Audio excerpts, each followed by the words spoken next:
Right, hello and welcome to the latest update from We Are the Famous CFC. It is the match preview Everton versus Leeds United at Hill Dickinson on a rather Monday night under the lights.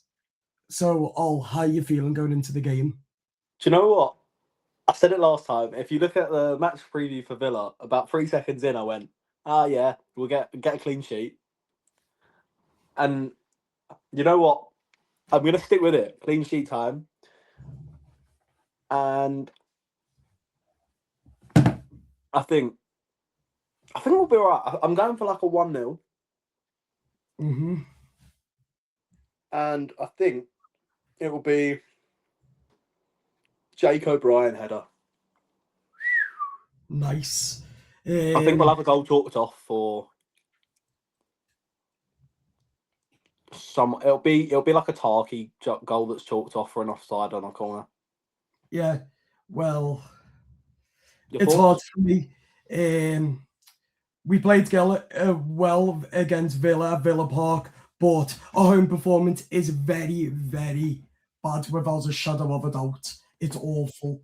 The last time Everton's home performance was like this was back in 2019 under Carlo Ancelotti. Was the last time our home performance was this bad. And then it's the same with our away form, isn't it? Like it hasn't been as good since Carlo Ancelotti, and it's I'm feeling very, very, very positive going into this game because Leeds are Leeds, Everton are Everton, two very different clubs. Everton have got more mentality, have got a better manager than Daniel Farke, but credit to Daniel Farke because he came in doing a good job. and literally changed the formation around, but David Moyes has to stick with the same team while playing Villa, apart from Jack Grealish, replaced by Iliman and Jai. I wouldn't even start Idrissa because of the last game before the AFCON against Chelsea, how bad he was. But having Armstrong, Merlin in there. That three of Merlin, Armstrong, and Garner were incredible. There's no need to change them. Yeah, well said. All well said. But I'll give you my score prediction at the end. All right, well, wait. Because I've got it in my head, but I want to do it Tillerton style. But it's give me a couple of days to think about my score prediction at the end because the way our home performance has been. So I'm going to go with it towards the end. Or as I said, going into the game, Kieran Shrewsbury, Jared Branthwaite, and Charlie Alcaraz are all back on the grass. I do believe that they are on the bench for this game, but Shrewsbury will be ready, I think, for this game. But I've got some information on those actually. Yeah.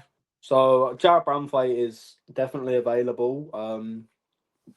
Whether to start or bench, we don't know. Probably bench. Let's be real. You don't want to start him and he just gets another injury. Got to be smart about this. I don't think he's played this season for us. No, he hasn't. Just looking other than one game pre-season, wasn't it? Yeah, the last time he played for Everton under David Moyes, never. On here, I'm looking at the Everton friendlies. No, he did. He's played for David Moyes though. What? Sorry. He's played for David Moyes though. According to here on Google, the last time Jared Branthwaite played was under Sean Dyche. No, that's incorrect. That's incorrect because he only got injured. Yeah. He got injured in the Ipswich game. Yeah. Got injured in the Ipswich game. Came back for the Fulham game because Tarky was out and Keane and Branthwaite played in the two centre backs. He hasn't played at all this season at Hill Dickinson. No, he hasn't played at all. I think he played one game in America when we were on pre-season. Yeah. And he got injured again. But on that, he's available for Monday.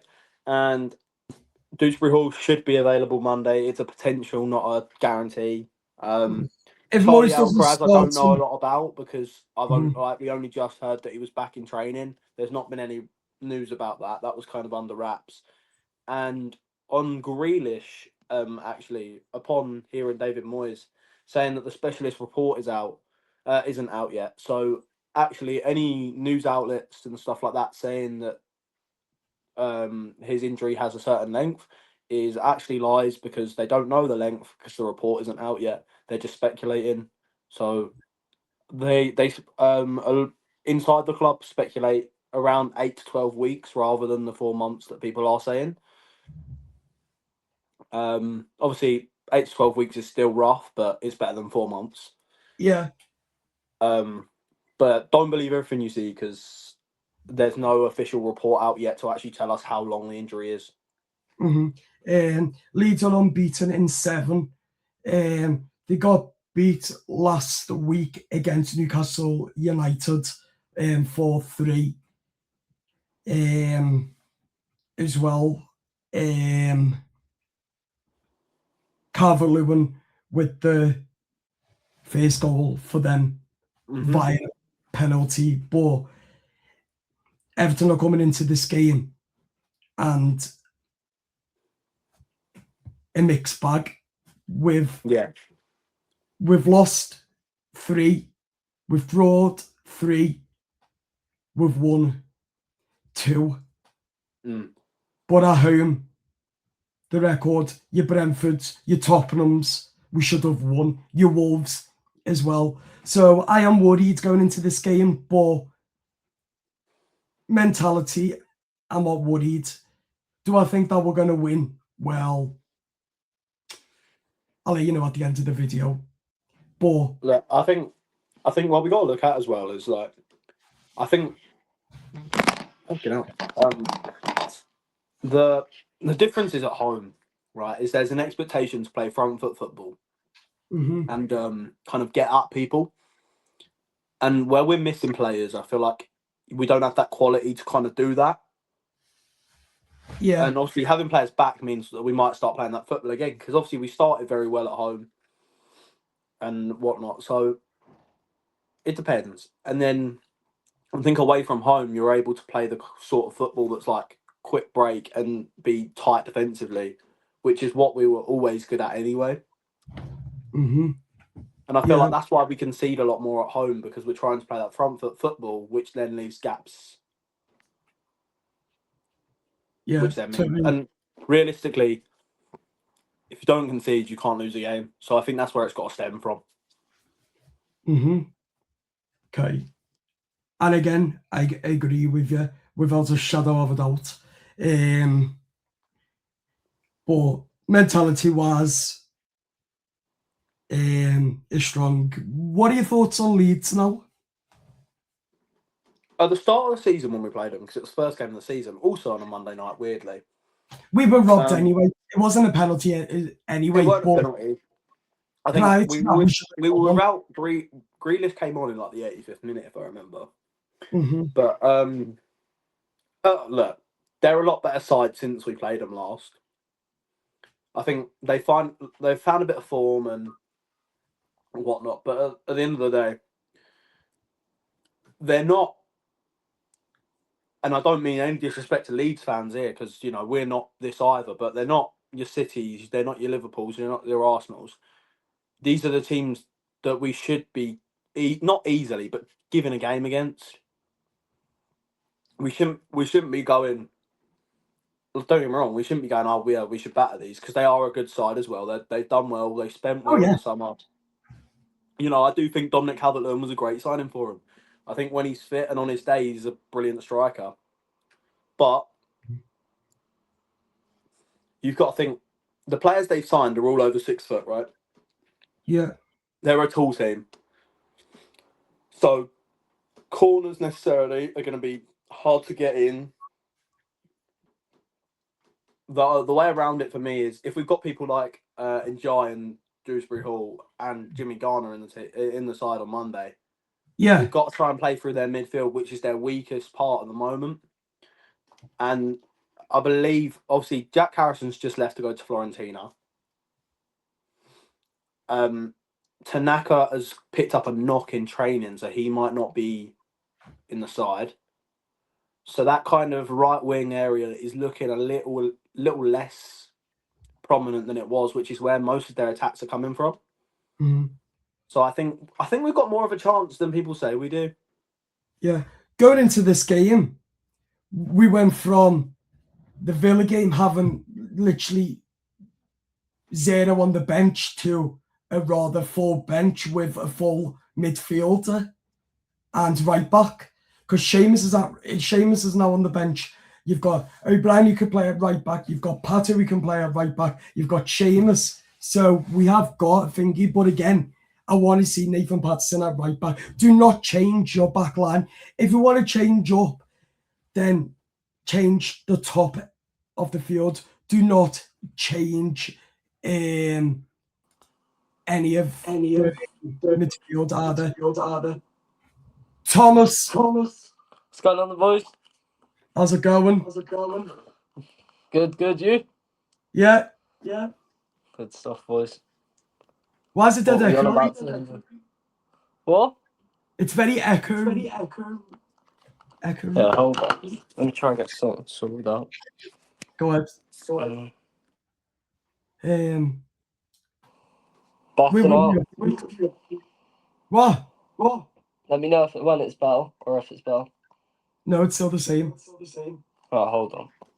I on this note, actually, Everton for me now, we've got so many options and whatnot coming back.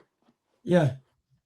Obviously, there's no guarantee that all of them are back for Monday. You know, there's no guarantee that Njai and Ganner are back, but you'd hope they are. Like, they're back on the Friday. They were back Friday morning, trained Saturday, Sunday, and they've been playing. It's not like they're on holiday.